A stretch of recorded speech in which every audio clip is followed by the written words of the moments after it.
Hi guys and welcome back. So today I'm going to be showing you how to make these red velvet cheesecake blondies. Let's begin. To get started on the recipe, you'll want to grab yourself a large heat-proof mixing bowl.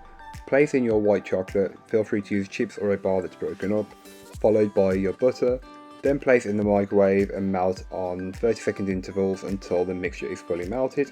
Take a whisk and just whisk everything together until you have a smooth mixture and there's no trace of a single ingredient. Then you can go ahead and add in your granulated sugar and just whisk that in until it's fully incorporated. It does change the consistency, don't worry. Then add in your eggs and your vanilla extract. Whisk until it's fully incorporated. This will loosen the consistency and make it look a bit more smooth and glossy. This is what you're looking for. Once you've done that, you can go ahead and add in your cocoa powder. This will help with the red velvet flavour. Whisk until it's fully incorporated. Yes, I know it looks like a brownie, it's not. Then add in your red food colouring and whisk until it's fully incorporated, and it should be pretty bright red. Now you can go ahead and give the bowl a good scraping down. This is just to incorporate any bits that may not have been fully worked in from earlier on. You can then go ahead and add in your dry ingredients followed by the white chocolate chips, and then fold everything together until you have a clear batter. You shouldn't be able to see a single trace of any ingredient, not even the white chocolate chips.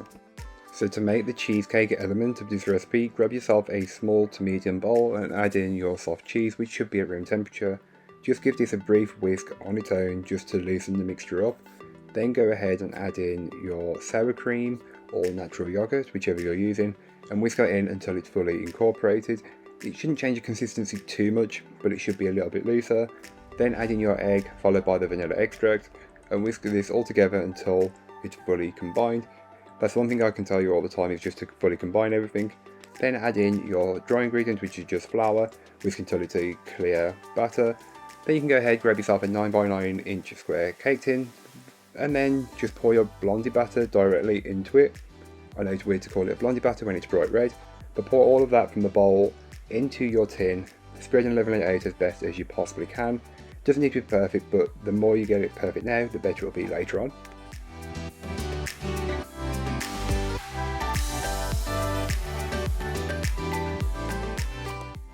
You can then go ahead and add dollops of the cheesecake mixture on top of the blondie batter.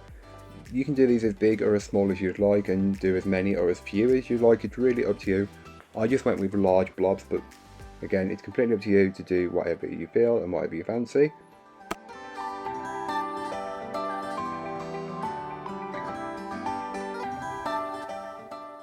You can then go ahead and take a knife and just swirl the cheesecake mixture into the blondie batter. Do this as much or as little as you want to, until you're happy, whichever works best for you. Place it into your oven. All that information will be in the blog post, which will be linked down below.